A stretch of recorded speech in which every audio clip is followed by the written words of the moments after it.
Every time before the crown princess attends to him, he'd secretly hold the prince's hand, share a lingering glance.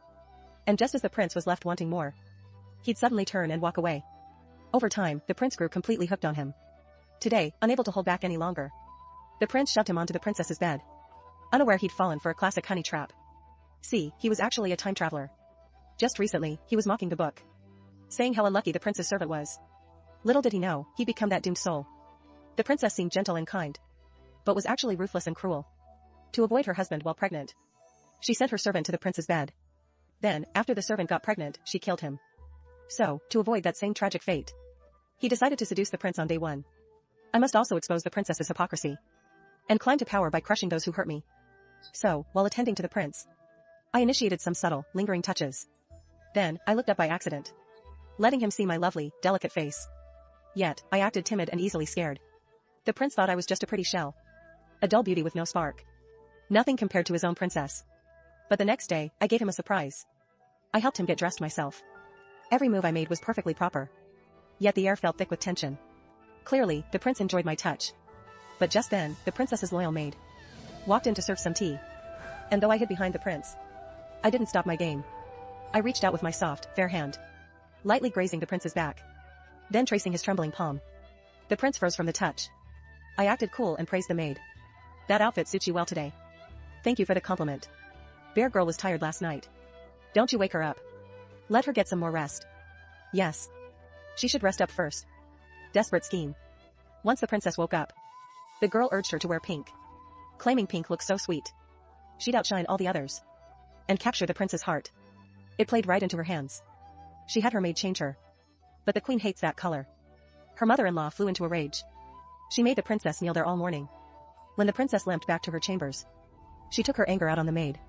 She demanded why she chose the pink dress. The maid feigned fear, saying the prince likes pink. The scheming girl thought she'd caught her out. She accused the maid of seducing the prince. She had the princess demote her to a servant and ordered her to wait on her at night. She didn't know she'd fallen for the trap. As the princess dragged her out to be punished, the maid cried out in fear and told the truth. Please, spare me, Highness. It's because Begonia brought him tea this morning. He said her dress looked very beautiful. Brought tea? Begonia? How eager you are to please. And to think he praised you. I only try to serve him well. Does he need you to try? The princess knew who was at fault, so she demoted her right away and ordered her to be struck. Then had her dragged out to be hit. Not knowing who remained was worse. Just then, the prince walked in. Seeing her there, teary-eyed, the prince asked what was going on. Before the princess could speak, the woman took all the blame, claiming she made the princess mad, saving the princess from the spot. Pleased, she told the girl to rise and sent her to brew some tea, hoping to calm his restless mood so she could take a little rest, unaware the tea was laced with drugs. When the woman was called back in to serve, the crown princess had already passed out. That was medicine for breeding cells. Very potent. The prince surely wasn't satisfied yet. Next, the prince grabbed hold of her. She pretended to resist, claiming she feared the princess's wrath. Suddenly, he knocked the princess cold. Then, unspeakable things took place. The woman secretly kicked the princess awake. Seeing them together by her side, she wanted to tear the woman apart. But recalling her gentle public image, she chose to hold back. She turned away to deal with her later. When the next morning arrived, the princess had her seized at once. She brought in a dog, intending to pair them up. She then made the woman drink a tonic, unaware she'd struck a deal with the concubine. The woman has changed so much. She's clearly been conspiring with the prince.